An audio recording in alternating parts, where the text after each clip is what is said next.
स्वागत है बच्चों फिर से classes ABPS classes YouTube channel पर। और आज आपके सामने जो क्वेश्चन है प्रश्नावली 3.1 क्वेश्चन नंबर 4 का थर्ड पार्ट कक्षा 10वीं गणित में, जिसमें कि हमें क्या करना है, दिए गए समीकरण युग्म की संगत या असंगत होने का पता करना है। और यदि ये संगत हुआ तो ग्राफीय विधि से इसके हल निकाल लें। तो शुरुआत करते हैं। पहले संगत या असंगत होने का पता करने के लिए अनुपात A1/A2 निकालते हैं, जो कि 2/4, 2 एकम 2, 2 दूनी 4, 1/2 आ जाएगा। फिर B1/B2 निकालते हैं, जो कि आएगा 1/-2, जो कि -1/2 के बराबर होगा। फिर C1/C2 निकालेंगे और ये हमारे पास आएगा -6/-4, माइनस से माइनस काट देंगे, 2 तिया 6, 2 दूनी 4, और ये हमारे पास 3/2 आ जाएगा। हमारा पहले दो अनुपात से ही काम चल जाएगा, क्योंकि वे दोनों ही अलग अलग हैं, क्योंकि A1/A2 बराबर नहीं है B1/B2। तो अतः जो हमारा समीकरण युग्म है वो कैसा हो जाएगा, समीकरण युग्म संगत हो जाएगा बच्चों। ये समीकरण युग्म संगत है। संगत है तो ग्राफीय विधि से हल करना है। उसके लिए पहली समीकरण से समीकरण 1 में एक बार x बराबर है 0 रखो तो क्या होगा, समीकरण 1 में जहां x है वहां x की जगह 0, तो 2 × 0 जमा y -6 बराबर है 0। तो यहां से 2 × 0 0, 0 जमा y और 6 को उधर ले जाओ तो 6 आ जाएगा। फिर y की जगह 0 रख लो, y की जगह 0 रखेंगे तो ये क्या बनेगा, 2x जमा 0 घटा 6 बराबर है 0। 2x जमा 0 2x ही रहेगा, 6 को राइट साइड ले जाएंगे तो प्लस का 6 हो जाएगा। x बराबर है 2 को राइट साइड में ले जाएंगे तो 6 के बटे में हो जाएगा, 2 एकम 2, 2 तिया 6, और x बराबर है 3 आ जाए। तो समीकरण 1 से जो सारणी बनेगी वो हमारे पास x और y के दो दो मान x y, पहले भाग में x हमने 0 रखा तो y हमारा 6 आया, दूसरे भाग में जब y 0 रखा तो x 3 आया। इसी तरह से समीकरण 2 से समीकरण 2 में x की बराबर 0 वैल्यू रखें, समीकरण 2 में x की जगह 0 रखेंगे तो 4 × 0 घटा 2y घटा 4 बराबर है 0। 4 × 0 0, 0 घटा 2y, ये तो घटा 2y रहेगा, इस 4 को उधर ले जाएंगे तो ये -4 उधर जाके +4 हो जाएगा। और y हमारे पास 4/-2, 2 से ये 2 पे कट के y का मान -2 आ जाए। और जब इसी समीकरण 2 में ही क्या करेंगे, y बराबर है 0 रखेंगे तो y की जगह 0 रखेंगे इसमें, तो 4x घटा 2 × 0 घटा 4 बराबर है 0।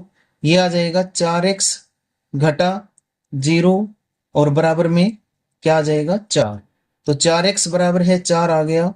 यहां से x बराबर 4/4, 4 एकम 4, 4 एकम 4, तो x की वैल्यू 1 आ जाएगी। अब इसकी सारणी बनाएं, ये x ये y, शुरू में x को 0 रखा तो y -2 आया था, जब y को 0 रखा तो x 1 आ गया। अब इन समीकरणों को ग्राफ पे प्लॉट करेंगे। ये देखिए, ग्राफ पे ही प्लॉट करना है आपको। देखो, पहली सारणी से x की वैल्यू है 0 और y की वैल्यू है 6, तो 6 आएगा यहां, ये वाला बिंदु। फिर x की वैल्यू है 3 और y की वैल्यू है 0, तो y0 यहां होगा, x3 यहां, तो ये दो बिंदु आएंगे। इसके निर्देशांक है 3 और 0, और इसके निर्देशांक है 0 और 6। पहले इन्हीं दोनों बिंदुओं को स्केल रख के फुटे की सहायता से मिला लेंगे। दिखाई दे रहा है?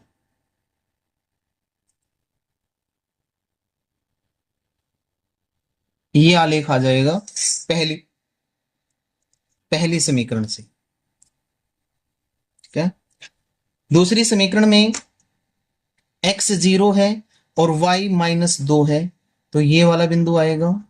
और फिर x 1 है और y 0 है, तो ये वाला बिंदु आएगा। ठीक है।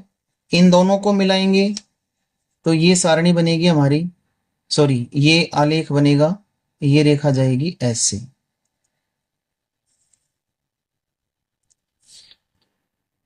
ये दूसरी समीकरण का आलेख हो जाएगा। अब हमें निकालना है आलेखीय विधि से हल। तो जहां ये दोनों समीकरणों के आलेख एक दूसरे को प्रतिच्छेदित करते हैं, उस बिंदु से x अक्ष पे और y अक्ष पे लंब डाल लेंगे।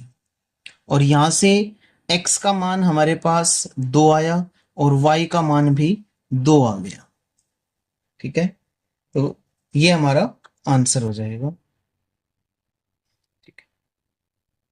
ग्राफीय विधि से जब समीकरण युग्म संगत था तो इस तरह से हमने हल कर दिया। ठीक है बच्चों, ध्यान से करेंगे, अच्छे सवाल हैं। वीडियो अच्छी लगे तो लाइक जरूर करें और सब्सक्राइब करें चैनल को, अपने साथियों में अपने दोस्तों में शेयर करें। फोर्थ पार्ट में जो समीकरण युग्म दे रखा है उसमें 2x घटा 2y घटा 2 बराबर है 0 और 4x माइनस 4y माइनस 5 बराबर है 0, ये दो समीकरण दे रखी हैं। इसमें हमने a1 बटे a2 2 बटे 4 निकाला है, 2 से कट के 1 बटे 2 आ गया। फिर b1 बटे b2 निकाल दिया मैंने, माइनस 2 बटे माइनस 4, माइनस से माइनस कट गया, 2 एकम 2, 2 दूनी 4, ये भी 1 बटे 2 आ गया। और c1 बटे c2 ये माइनस 2 बटे माइनस 5, माइनस से माइनस कैंसिल हो जाएगा, ये सिर्फ 2 बटे 5 आ जाएगा। तो जो अनुपात हमने निकाले हैं तीनों, उसमें हम देख रहे हैं कि a1 बटे a2 तो b1 बटे b2 के बराबर है और बराबर नहीं है c1 बटे c2 के। तो ये तो कोई हल नहीं है वाली कंडीशन हो गई, मतलब समीकरण युग्म क्या हो गया? अतः समीकरण युग्म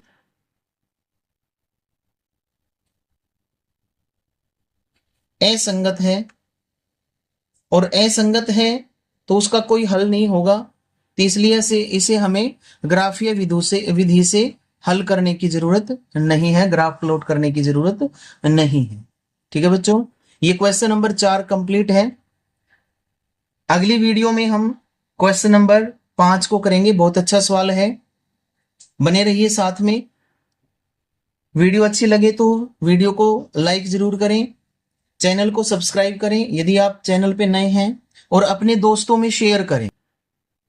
हम 10वीं कक्षा की हिंदी मीडियम की मैथ की वीडियो फिलहाल हम इस चैनल पर अपलोड कर रहे हैं। तो अगली वीडियो तक बने रहें साथ, तब तक के लिए धन्यवाद।